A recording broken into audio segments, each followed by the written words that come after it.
Hey everybody, how are you guys doing? I'm Eric Airlock, and this is another talk on Chinese philosophy and the third and last, let's hope, on Mozi, the most overtly, outright communistic of the Chinese ancient warring states period philosophers and philosophies, Moism specifically, one of the great four of the 100, not Yang Chu, as we were talking about, but the Confucians, the Taoists, the legalists, and the Moists.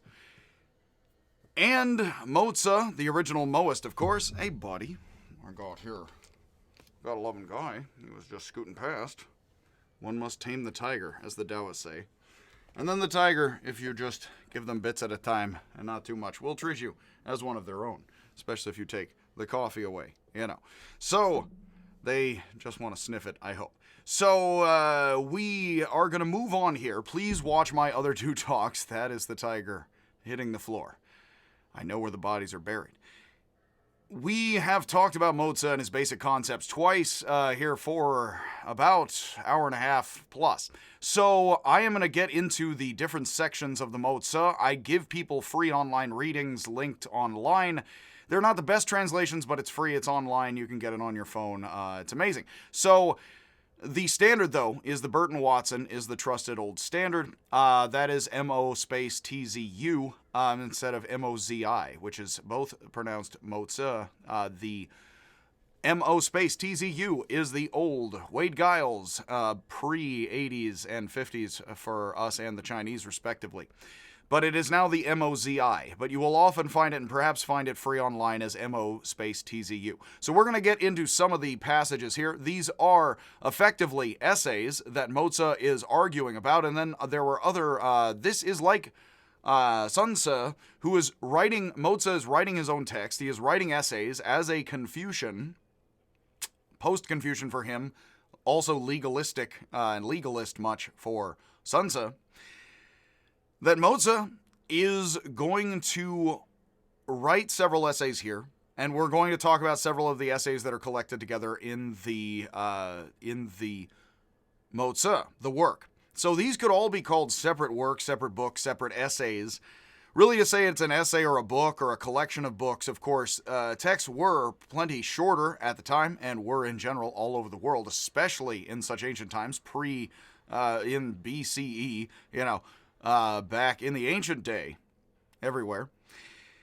And even though texts were more plentiful in China than they were everywhere else for plenty of a time and a year, everywhere, that these texts were still in Greece and China short texts that were collected several together as anything like what we would know of as a longer book. But that is, of course, because we have Chinese printing and wood pulp paper and printing press and lots of other developments.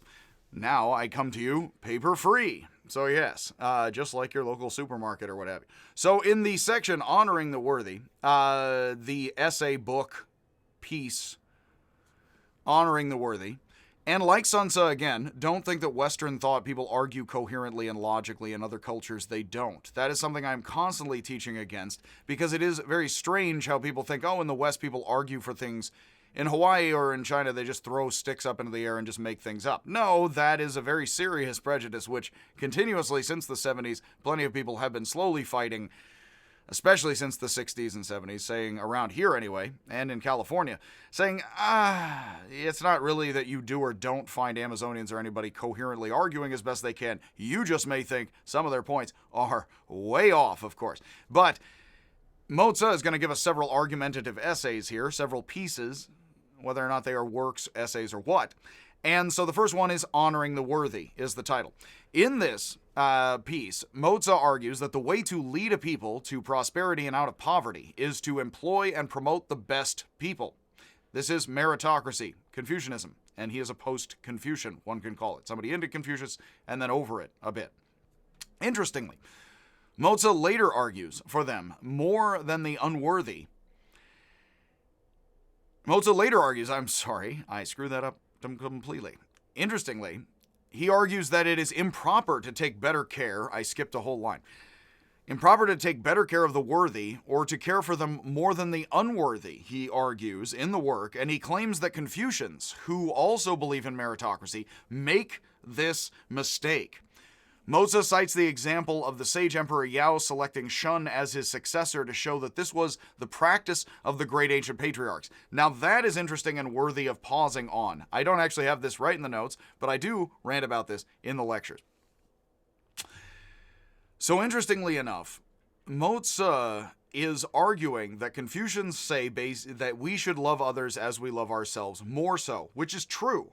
Now, Confucians also seem to argue you should care for yourself and your family and your country first and foremost, and then also others extensively, and more and more and more, onward to world peace and loving everyone. However, Mozi, basically who is the proto-communist, says, no, they're not doing it enough. And he also says their mistake is that they believe in meritocracy, but then they don't give to everyone equally and care for everyone equally. They allow meritocracy to care for some more than others. Now, that is a very interesting point to bring up with hard socialism, capitalism a lot. And we're not getting into that because I'm just sharing the nuts and bolts of these pieces. We are, but in the sense that I'm not explaining to you what capitalism or socialism or points of view about politics are at all. What I'm telling you about is the pieces of Mozi, but it does get into these sorts of issues, and I'm not taking a stance on that. In fact, I believe these questions to all be very difficult, and I am dealing with ancient Chinese thought right here, while bringing up all these later terms and doing that on purpose. So, while avoiding a bunch of what is the better form of politics or meritocracy or aristocracy or why, or whether or not we should be meritocracy or aristocracy or anything like that, myself arguing with you, in ancient China, Mozi is doing something quite proto-communist and communist. It would not, I imagine it has not been lost on generations of Chinese scholars since the 50s and earlier, that what Mozi is doing here is he is saying something very similar to what is said in the Communist Manifesto. I do teach a bit of political... I can hear the cats. I can hear the lower cat proletariat a-scratching. What is... Yes. I left out the scratchy tunnel, and now I get to deal with the noises. This is what we get for trying to make the peasantry and the cats happy. We have him... He's trying to paw into... Buddy, I can't let you in there right now. You keep a knocking, but you can't get in. All right, we're going to liberate the cat.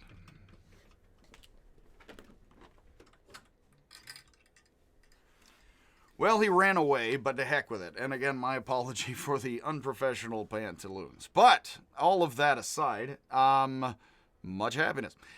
They ran away now, but they'll figure it out. Anyway, I may edit this, probably not. Again, it's better with the Taoistic rough cut. But, and my hair, I have not gotten did quite proper. So, in what Mencius is actually arguing in this piece, Honoring the Worthy, is very proto-communistic. Whether or not you like it or lump it, or I do or not, and I'm not the hard communist. What Mozi is, I am lefty, but I am not the committed hard communist, so I'm just putting that out there, and then I'm not sharing more about my thoughts about politics, because we're talking about Mozi, aren't we? What Mozi is saying, though, is very similar to the Communist Manifesto, because I teach enough social and political philosophy, and also French and German stuff. I'm going to be doing some more French and German stuff. I tend to not be so the politics guy. I am more the epistemology, what is objective and subjective truth, and how does all that work or not according to human beings guy, and there's a lot of cool stuff in French and German about that. But I do know that Saint-Simon, as a whole last name, Saint Simon, for the Americans out there, but as a whole hyphenated last name, the guy Saint Simon, Saint-Simon, invented socialisme, which is socialism. He coined the term in France, then was jailed by Robespierre in the Revolution a bit for being a bit too into the hanging out with the kind of aristocrats that Mozi would be gunning for. The kind of folks who were left-ish aristocrats who would support radical communal the Paris Commune of the late 1700s, the People's Commune, and like all of the radical left-wing stuff, which then comes down to us through the left and right, of course, of the French Revolution and other countries right next door and otherwise. Marx was writing for the Germans. You've heard of the American Revolution, the French Revolution, the German Revolution? 9, because they did not have one and they wanted one. And Marx is like, don't worry, we'll have a French Revolution. It's called communism. So with all of that, what Mozi is actually saying, what Marx and Engels argue in the Communist Manifesto, and I do teach people that. I believe in teaching people Hitler, teaching people Marx, because heck, you got to do all of that. And Mozi, I'm not the Moist, but I think he's intriguing. He has many amazing points. I'm saying this for the Americans, of course, who are quite contentious, and everyone, out in the audience, or people out here who are interested in these issues, but don't want to be boxed in by saying this simply is or isn't right, and we're just thinking here, and then people live and die these ways, of course. I know that very well on many a side, yes? That Marx and Engels argue Saint-Simon was not radical enough. Now, funny enough, Saint-Simon is a socialist, and Confucius is not the socialist. We could, split a bunch of hairs, see each and every whisker in the clear pool with the Taoists here. And I don't know how many whiskers I'm going to split over that. I don't think Confucius is a socialist, unless Aristotle and Confucius are both socialist. And maybe somebody could argue that because they're not hardcore capitalist enough in their time. But yes, I'm not going to be into that. I'm not going to take that. I'm not going to die on that small, hill, nor valley, nor what have you.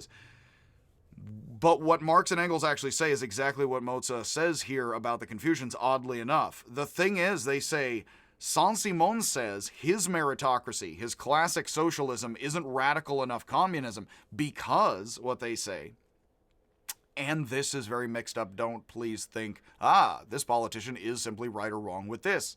It's more complicated. But if you have a meritocracy, and actually socialism and capitalism are both forms of meritocracy, not really claiming to be forms of aristocracy, both accuse each other of being feudalism and aristocratic and authoritarian, and not escaping their bounds and breeches, but both capitalism and socialism claim to be forms of meritocracy in which you earn your way up. If you work hard, you earn your way up, and what Saint-Simon says is, we're going to get rid of the trust fund kids and the hedge fund managers and the homeless. He actually says, and it does sound vicious. I'm somebody who's been around in the Bay homelessness my whole life and definitely been like, well, it's a real thing that you think about, not something just yay or boo. It's something that is back and forth what it is.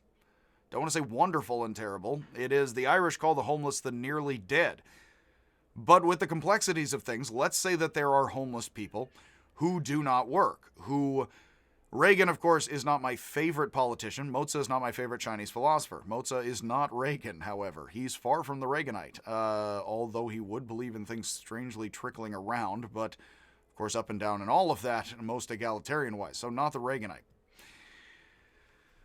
Effectively, what Saint-Simon says is we're going to make it impossible for you to sit on a bunch of money and do nothing effectively other than manage the money, which if you're effectively, billionaire kids, as the documentaries say, you're not really having to be a doctor or a lawyer because you're managing the folks' money. It's not really worth your time unless you're really into being the latest doctor with the cancer cures, and that's amazing, and please do. You know what I mean? That if you're up all night, hospital to hospital, it's like if you are sitting on enough money, well manage the money is kind of, that is upper class. A lot of people don't understand that. It's often pointed out. Great doctors and lawyers who are making hells a bank are often upper middle class considered in the economics. And if you say, but they're making millions potentially, yeah, but low level millions is actually upper like middle class, because technically upper class is how much you don't really have to work. That's actually what upper class really does mean in some metrics. Don't, again, hard cut that as according to all economists or political philosophers, according to me, but that not having to work for a living at all is basically upper class. That's what gets you up there. So if you still are like, oh, really nice professions, that's still upper middle class. It's really not lower upper class. Yeah, but yes, upper class means you really are just holding money mostly. That's what your job is. Mozi and these other guys are trying to appeal to people like that, aristocrats in their day. But what Saint-Simon says is we're going to get rid of anybody who doesn't work, including the wealthy or the poor. And Marx and Engels criticize him for this, much in the sense of that there's a bunch of people who are like, I don't feel that way entirely, like Saint-Simon. Saint-Simon says, you work more, you get more. Marx and Engels say no. And they say you get just as much as anybody else no matter how much you work. We're more orienting society around everybody gets some no matter how much. Now, that doesn't mean that working hard, it definitely is the thing. I had a friend a long time ago, actually, whose mother was from Hungary. And she was quite conservative and all of that. Yes. And without in California, but quite conservative, coming from Hungary and fleeing out from there, and saying that that basically, would you want a brain? And he asked me a long time ago, would you want a brain surgeon to make as much as a garbage man? I'm like, well, I guess yes. I mean, that would be cool. And he looked at me funny. I looked at him funny. And it's like, well, but at the same time, obviously things are more complicated than our schoolyard talk, which we had in short pants. Basically, of course, how much should garbage men and brain surgeons and every garbage people, carriers, yes, courier, most of the email I get, trash,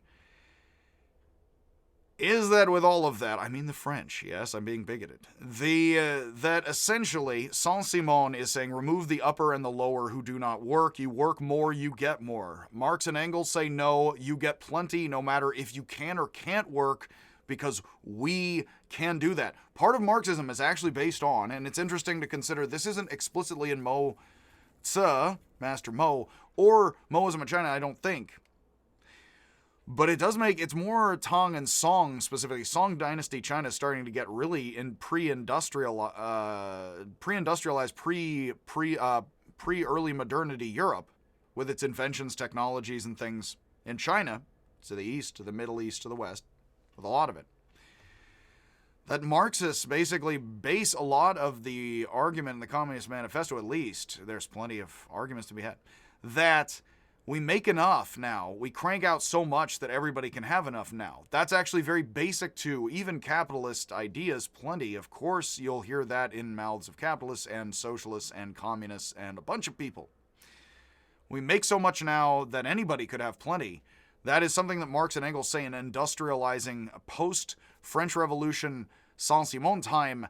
Marx and Engels are writing for the Germans who failed to have theirs about 50 years later, and they are saying, well, look, we see industrialism going off. We see us cranking out the donuts. Everybody can have more than enough donuts. Like Homer in The Hell, where the guy's like, I don't get it. You know, the other guy went nuts after 5 minutes. They're force-feeding Homer donuts. He's like, have all the donuts. He's like, more. He like can't torture Homer with too many donuts. It's just he's insatiable. You know, he is the hungry ghost, actually, in the hell realm, according to Buddhism.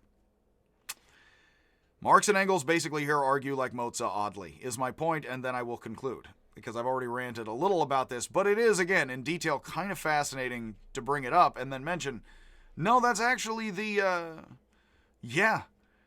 Communist Manifesto actually says Saint-Simon didn't go far enough, pretty much like Mozi says right here, and I'm not saying that's good or bad. Let me quickly say, because, again, people have died on all sides here, to put it bluntly. Yes, buddy. My cat is mourning the deceased on all sides, yes, or he wants me to throw him more Nerf ammo, which I have found the guns are scary, but the ammo is very nice. Buddy, I need to give more talk on political philosophy. It's about communication. Yes. Cat has other concerns. Again, but a cat may look at a king, as Lewis Carroll quotes.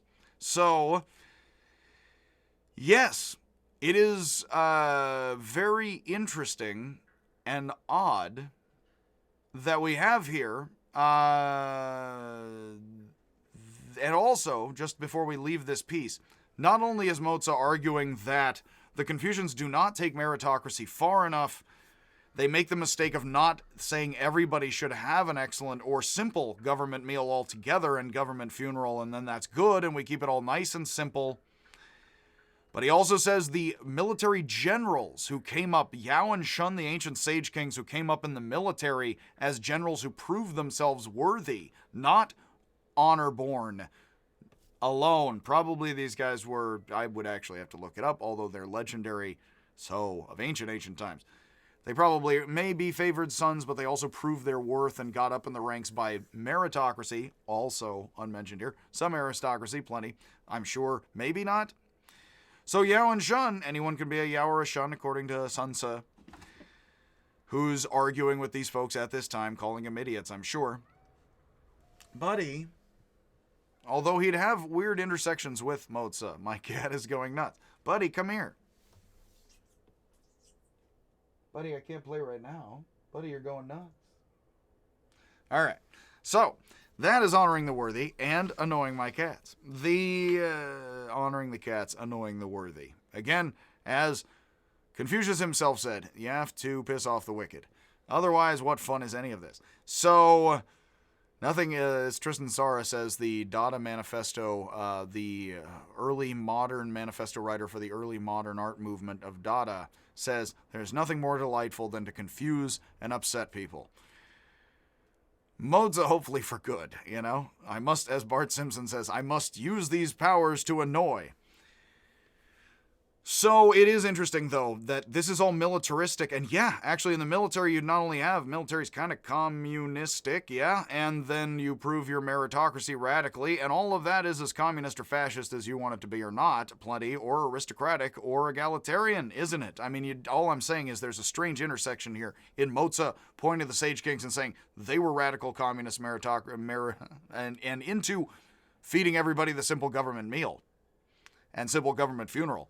Weirdly, he has a point in America or in modern America or ancient China, but that doesn't mean he's right. It just means think of the example and how similar they would use it. Dude, my cat is going crazy right now. Why? Why, buddy? Why today? He's actually going a little bit more nuts than he normally is while I talk. He will... Well, we'll see whose voice gives out or who is more annoyed and more worthy. Yes, trial by combat. Trial by cat, anywho's, and attention span.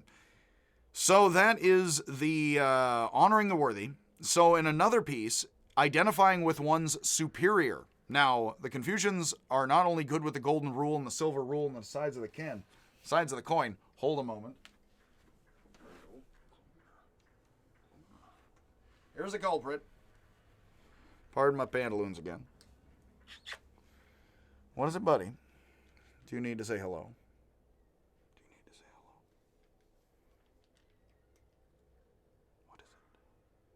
What have you come to tell us, Cat, about politics? Cats, of course, share our midbrain, so, in fact, they probably, think or mind, think, etc., much like us, except they don't use nearly as many words, although this guy's trying, yes? But anyhow, thank you for those interruptions. And again, hopefully you enjoy all of that. I try not to edit and just simplify, the process here.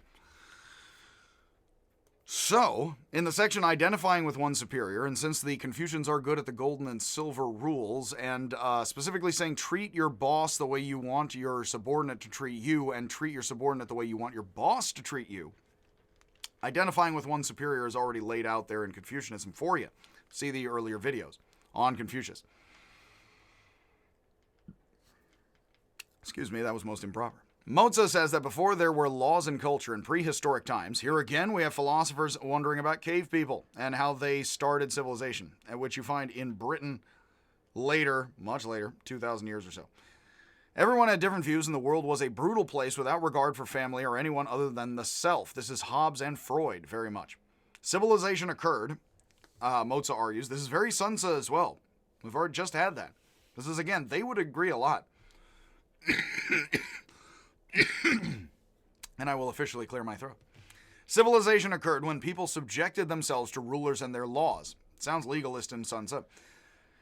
Which is, again, Hobbes also. And I already ranted and raved about all that. Britain in the British philosopher, the late 1500s. Late. Yes, maybe. Yeah.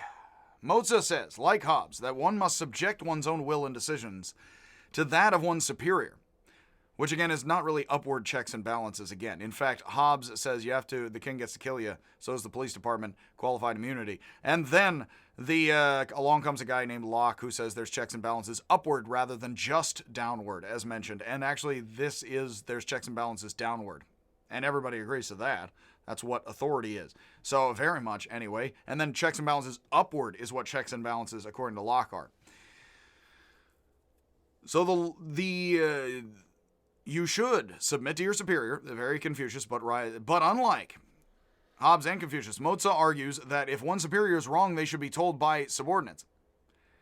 Unlike Hobbes and like Confucius, the lowest of people should report all good and bad to their superiors. I don't actually know that Hobbes says not that, although he is well, anyway. I am shaky on Hobbes, but I don't think he necessarily says is insistent on that point. I don't remember that. But both Confucius and Mozi insist, tell the truth to the authority that screws up all the time. The lowest of people should report all good and bad to their superiors, but then do what they are told by their superiors. Not really upward here. Much mobility or checks.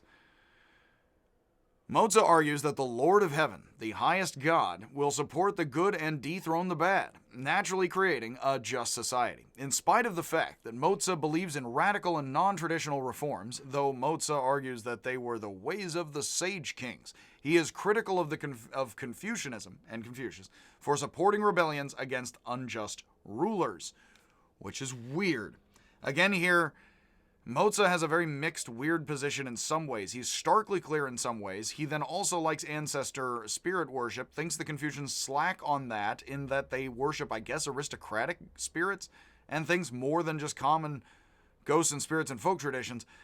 But he also, weirdly, is telling you to submit to your boss all the time and then saying, by the way, the Confucians, and as I do mention, Confucius does say rise up and overthrow sometimes. It is very weird because Mozi is actually arguing you never,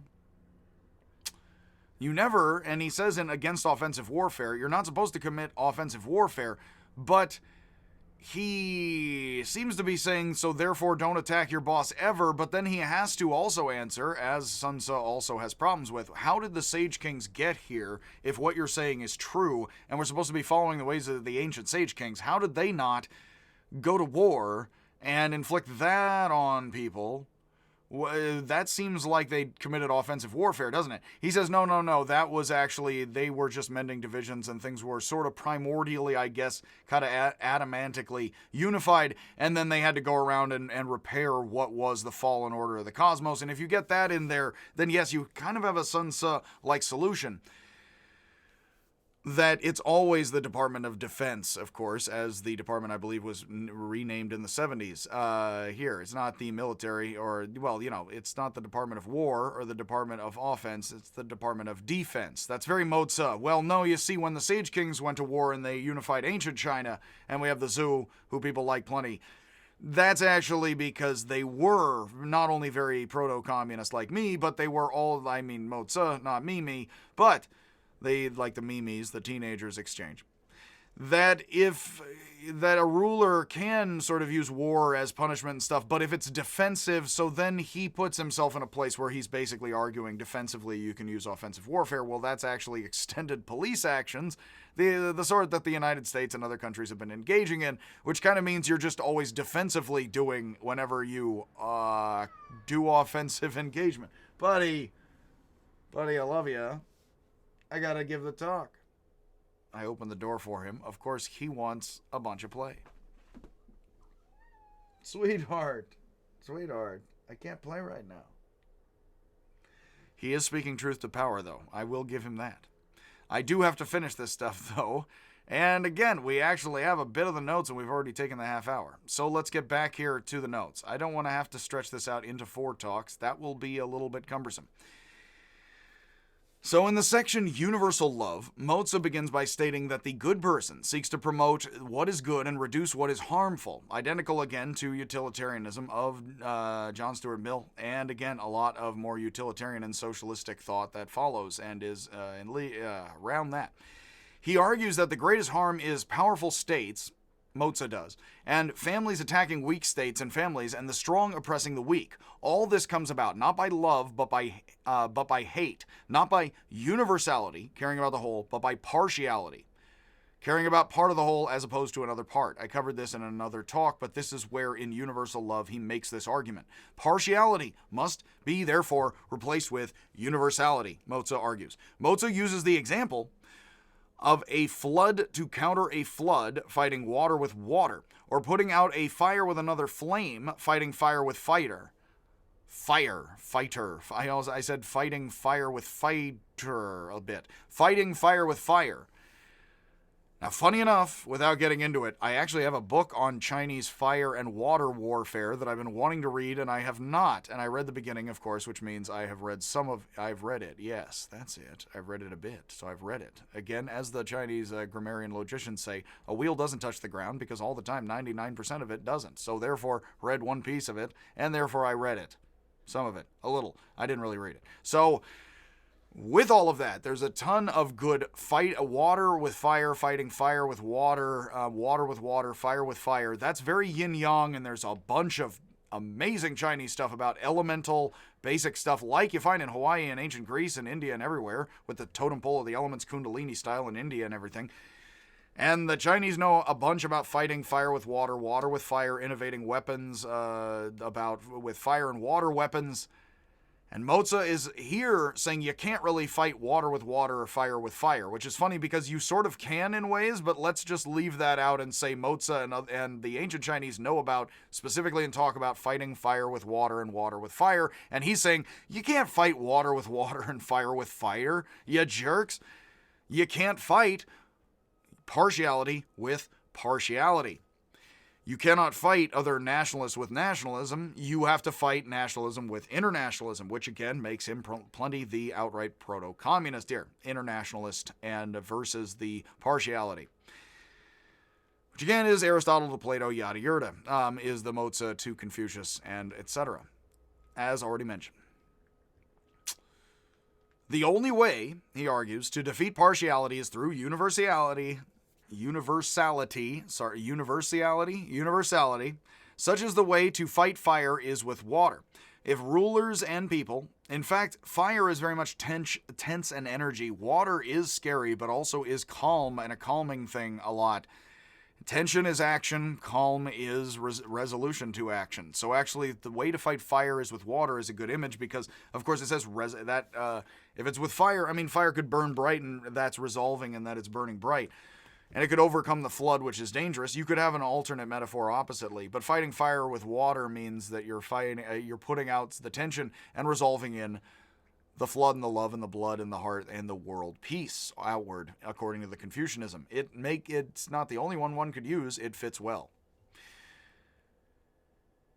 What he argues here, and it's a good piece of the argument here, is his argument if only one or two rulers got with it, everybody would follow them because it would be best. This is very much like in the Communist Manifesto, whether or not you like communism or reading the manifesto or the work of Hitler or communists or anybody, fascism, communism, everything.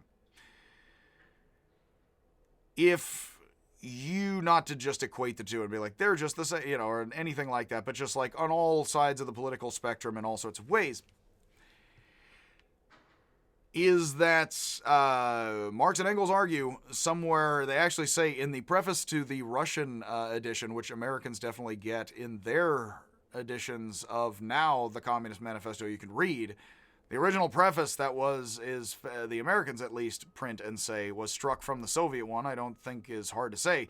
Marx does explicitly say, don't have it in Russia first, have it in somewhere like Britain and America first, communism, because if it starts up in somewhere just still developing like, say, Russia or even, other places, that if you start that up in ways, then it won't really take. It has to be in one of the wealthiest countries, period. Otherwise, everybody won't follow its example, and they'll just stomp it out, is what Marx says. And yeah, communism plenty flourishes in Russia. It is gone now, officially. Marx was technically right about that. Whether or not you think he's right or wrong about anything else, I just have to say, which, of course, is not me. Again, as always, dance around with these words and feelings and of the audience, etc. It's not me endorsing Marx. It is weirdly like he certainly was correct that communism would not flourish unless it took. And of course, a right-winger might agree and nod in fear here, of course. So, I don't have a dog in this fight, to be completely honest.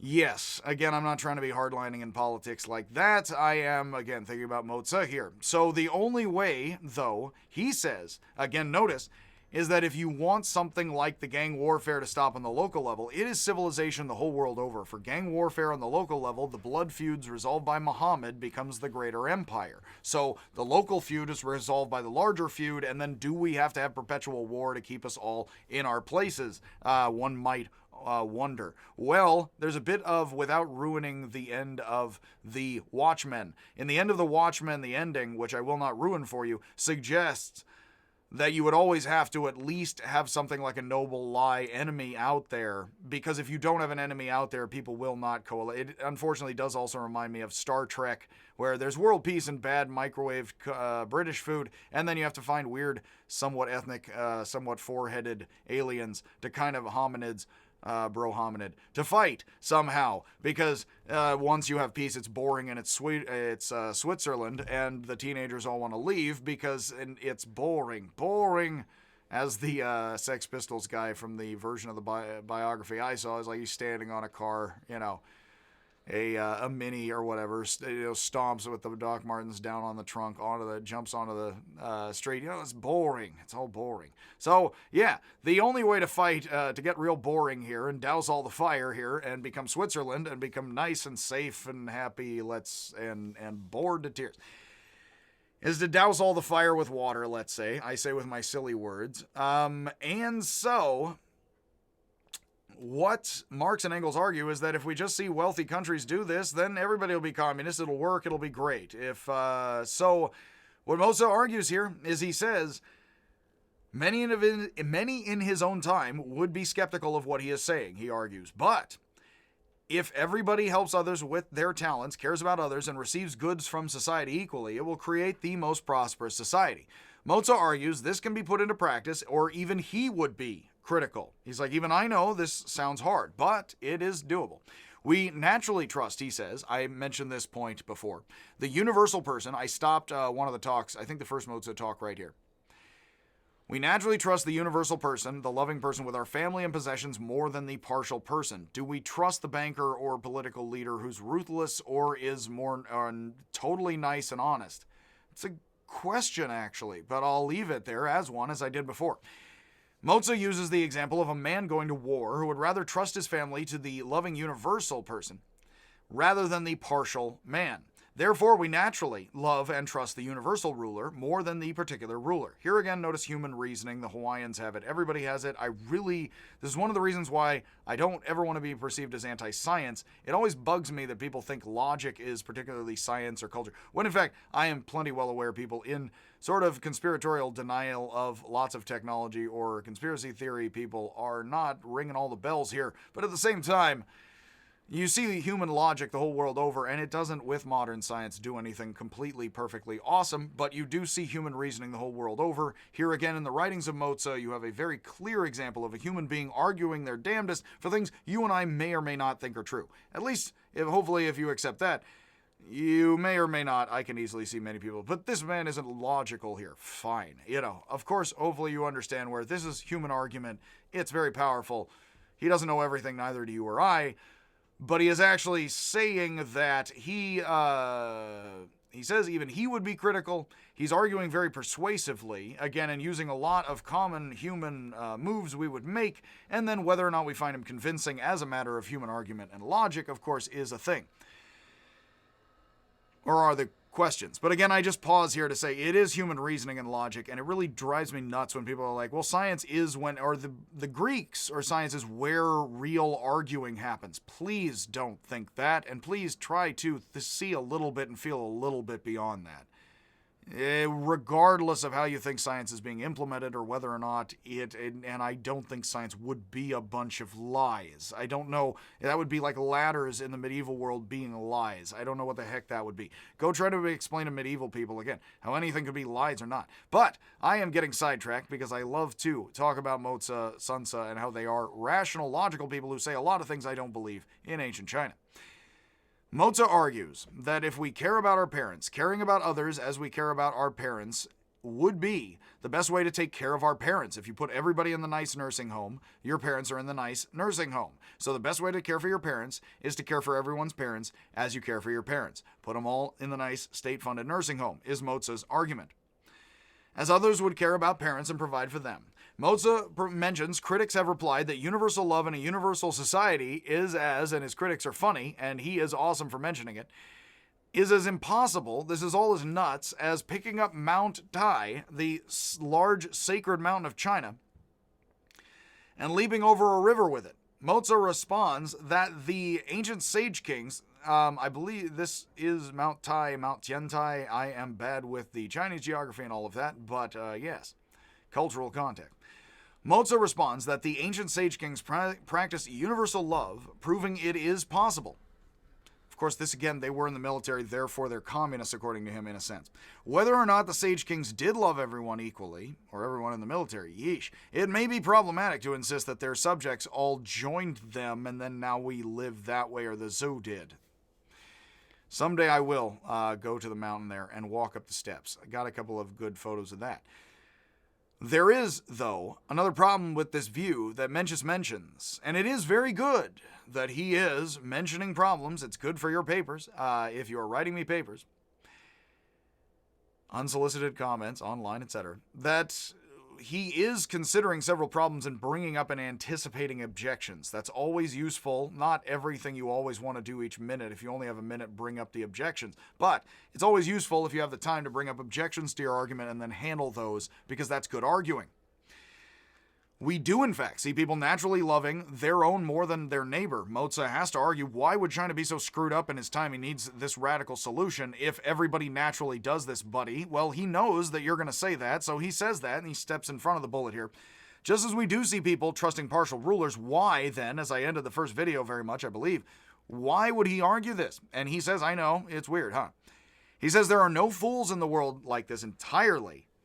That everyone knows deep down, we'd have to say deep down, I'll add in here, a universal person is more trustworthy than a partial person, but experience does show us otherwise. However, if, and this is where I got sidetracked with Marx and Engels a tiny bit, if people saw rulers that fed and clothed everyone equally, there could be radical change in society within a single generation. Now that also could be that even if Russia and is poorer than the United States actually does it well, and why they did or didn't, again, is the subject you can go online and fight with people about. Or out in the street, please don't. You know, I wouldn't even fight with people online bloodlessly about it. It would, yes. Though, ring the bells the way you want to here. He says, what Mozi says, and it's a good point here, to a point of Mozi. If, no matter, let's say, you know, independent of the fact that the guy's kind of a radical communist here, proto-communist, if people see leaders or great examples, it's a good idea here just as a point to float independent of politics a little. If people see great leaders, they can change in a single generation, is what he says. Now that is true, and he backs it up with examples that does not in itself then lend itself simply and completely to any form of rule, including more radical communalism or what have you. But he argues, using examples as human reasoning would in Hawaii, China, anywhere else, he says, in science, anywhere, good argument, bad arguments, in science, etc., in theology and everything, because human reasoning, whether or not the resources, he says that King Lear liked, King Lear, wow, he doesn't know who King Lear is, neither do I apparently. King Ling liked slender waists. I actually did read that as King Lear because I think my eyes slid across the page in a weird way. It's not a page either, so they slid entirely. Hey, buddy. King Ling liked slender waists, so his subjects all went on a 1 meal a day diet. They went into proto-fasting mode without YouTube within a single generation. That King Ko Chien, I say that poorly, liked bravery, so his subjects became brave warriors within a single generation. And Duke Wen, this may or may not be the Duke Wen of the Yixing reordering, liked coarse clothes because he could just be another king. Actually, that would be King Wen. I am an idiot. Don't listen to me. Duke Wen. Duke Wen liked coarse clothes, so his subjects began to wear coarse clothes within a single generation. So he provides us 3 examples of a local patriarch who has certain tastes, and then because of these frivolous tastes, because of these sort of extra, not really important things, they are important, but they're not like the thing. People all changed in a single generation, and Mozi argues, if people can change these sorts of things in a single generation, how much more would they benefit from universal love and care and switch over to that in a single generation if they see that? Now, again, I just offer you the political landscape, your whole understanding of everything, and just back away slowly. because I'm not going to make this either right or wrong or completely what happened, and that doesn't actually sink Mozi's arguments if he ultimately was or is right, of course. But yes, while it would have problems, it is not necessarily impossible, and Confucius did say that no one, including himself, is perfect. But, and it's a big but. Again, I cannot lie. In the section against offensive warfare, Mozi says that everyone knows that it is wrong to steal from one's neighbors. Against offensive warfare, as mentioned before. But when it is called warfare, this is actually a really amazing kind of Bob Dylan song, if the man could sing. He could try it and try this out. Someday, in ancient China, back in the past. Mozi says everyone knows it is wrong to steal from our neighbors, but when it is called war, it is praised to steal from neighbors. If it is true that killing one person is a crime, then killing 100 is far more of a crime, he says. Which is odd because he is praising the Sage Kings who did kill a bunch of fools. And he's already given kind of, the arguments he's given about that. People are truly confused, Mozi says, about right and wrong if they consider warfare to be justice. Mozi argues this is like calling a large amount of black white or calling a large amount of bitter sweet. Not only do people really, of course, not use black and white in the ways they use those words now, but actually calling black white, white black, and bitter sweet, sweet bitter, smelling the fragrant as foul. These are actually, in Chinese philosophy and Chinese culture, those are basic mistakes you can make about basic qualities and quantities, which are then argued about in logic and other philosophy. That it is said that somebody went to Lao Tzu, the original old Taoist master, one of the greatest, some would say the greatest, if not Confucius, of all Chinese philosophers ever, said, "My son is all screwed up.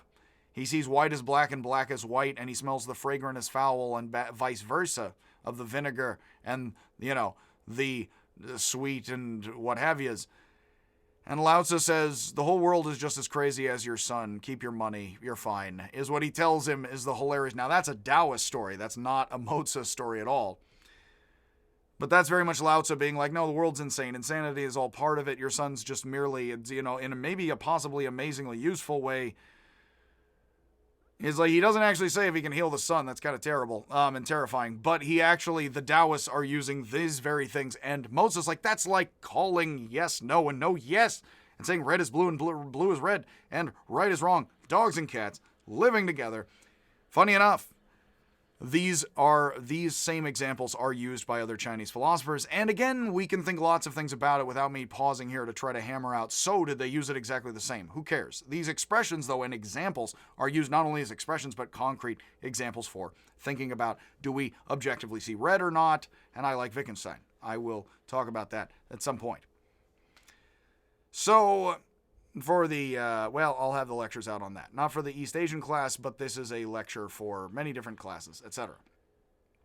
Rulers unjustly use people as a beast uses its claws and teeth, Mozi says, to attack other people, praising those they use this way. This causes people to lose soldiers who are needed for self-defense, who die not only from combat, but from starvation and disease in times of war. It also causes the death of people who are the ones who tend to the needs of spirits, he argues, hurting them as well as in the process, ruining everything else. Won't somebody think of the children from The Simpsons? Whoa, won't somebody think of the children? It's, won't somebody think of the spirits? In fact, here, you don't want to kill people, then who's going to feed the spirits? This is good because Confucius says you're worried about feeding spirit. You can't feed people, and you're worried about feeding ghosts and spirits. Mozi would like that line plenty, although he would think, again, the Confucians do not take that far enough. Mozi argues that if people want a prosperous society, they would do better to flourish through peace than steal through war. Now, all of that is, again, pretty amazing. And those thoughts in against offensive warfare are kind of awesome. Mozi has a tricky position, and nobody's actually doing that right or wrong entirely, I must say, including Mozi. So I'll leave that there. In the section, The Will of Heaven, Mozi says that people can hide. I love this phrase, actually. There's so much of Mozi that's actually kind of brilliant, even if you don't like his hardcore proto-communism, where he is so worth bringing up with all of the backs and forths of the Confucians, which is why I'm putting him solidly in the Confucian playlist here, as the latter Confucians, because he's a latter anti-Confucian, latter post-Confucian, who's really just amazing. He said, in the will of heaven, he says that people can hide from their families in another house or their rulers in another land, and don't they, though? You're screwing with the whole trailer park, pal. But they cannot hide from heaven, the cosmos, the ways of things, reality, where weather and everything comes from downward plenty, it seems. If, in the ancient world, if one does good, then one prospers. If one does evil, one perishes. That's very the Pythagorean forking Y, or sigma. The will of heaven, the way of things, is like a compass to a wheelwright or a square to a carpenter, he says. The balance, very Anubis. That our heart is very much in the will and the heart and everything. He does not say heart right here. I don't know, don't think. But, yes, don't have the text right in front of me. Giving it's a model for the curve and the straight. Again, he is accused of being possibly a carpenter or somebody, which wouldn't be lower class, but would be solid middle class of somebody hoping for upward mobility for plenty, or at least egalitarianism. Finally here, in the section against Confucians, because we can't get out of here without him griping, and this does make him a good final video for the Confucian stuff. In the section against Confucians, Mozi argues the Confucians are wrong about degrees and gradations of love, based on one's relationship to one's other. See Mencius. Mozi argues that it is wrong to love one's family and state more than other families and states. He argues that both Confucius and the Confucians are hypocritical, and often pay more attention to matters of ritual, which is odd because Confucians do believe in paring it down, and Mozi does believe they don't honor the local spirits enough. They pay more attention to the rituals, than to the deeper underlying problems of society. He attacks Confucian practices of mourning, weddings, and fatalism, which I didn't spend much time on the fatalism of it, and in fact, to me, it's not entirely clear how fatalistic the Confucians or Taoists are, and they often are somewhat called this, but I'm leaving that somewhat out of things. That they believe that we're going towards some kind of destination, and he basically thinks that they're too obsessed with that in very particular ways, with all of us caring about where things are going, of course. So they're too bound up with trying to figure out this or that particular aristocrat's destination, or in the stars, perhaps, or help them out with that, rather than bury the common people and feed the common spirits, is what Mozi is arguing with that. So this produces contradiction and hypocrisy amongst the Confucians, where, like what the Neo-Confucians would say, this memorizes the Analects, but it does not know what it's doing for Wang Yongming. He argues, Mozi does, that the ancient ways were once new ways.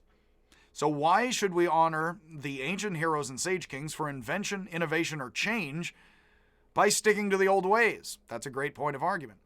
Mozi believes that the Confucians are drawn into caring about the trivial, while at other times supporting the substantial revolution that society requires. At times, they believe in silence and deference to authority, even when it is wrong. But at other times, they endorse rebellion. It seems that Mozi sees the Confucians as destroyers of tradition, the same way the Confucians see the Mohists. And to be honest here, I truly, as my own opinion, I think that the problems Mozi is bringing up here are actually problems with his and the Confucian problems. But they're also very human, and both sides also admit we're imperfect and are focused on these very issues and how we are imperfect in that. So all of that would make much sense, to put it in a good, happy way. All right, so that is Mozi. It's again, in 3 talks, we can cover some of this most interesting, strange proto-communist and post-Confucian thinker who is very important for getting the Confucians, because otherwise you do not see the backs and forths of Mencius, Yizi, and what Confucianism is and continued to be about. So much happiness. I will continue this and other talks with other talks. And again, I will see you if and when I ever see you.